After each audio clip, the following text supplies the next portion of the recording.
Bakers of TikTok, let's talk about this lawsuit about titanium dioxide.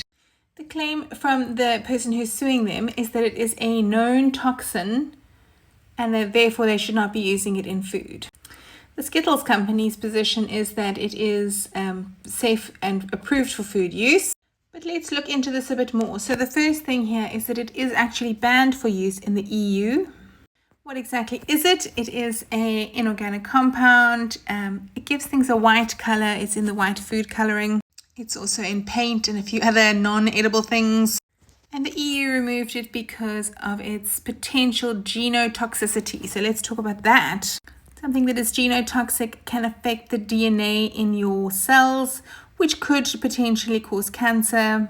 Anything that messes with DNA can cause cancer. But the research is not particularly conclusive. I'm going to show you the articles now. The FDA's position on this is as long as it doesn't exceed 1% of the weight of the food. It also does not have to be put on the label. That's an FDA regulation. I'm not too sure what the South African regulations are.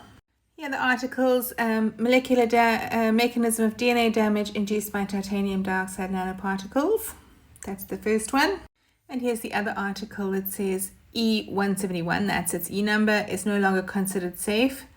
And this is an excerpt from that. It says, a critical element in reaching this conclusion is that we could not exclude genotoxicity concerns after consumption of the particles, which means they can't prove that it does definitely give you cancer, but they can't say that it doesn't. So the EU are erring on the side of caution and they have removed it from their list of acceptable additives. In South Africa, it is still freely available, so I'm assuming that South Africa does not have that view on it. But my question to you is, do you think it is a good idea to use a food additive if it has potential to be harmful? Is there a safe quantity for consumption, like the FDA is saying less than 1%?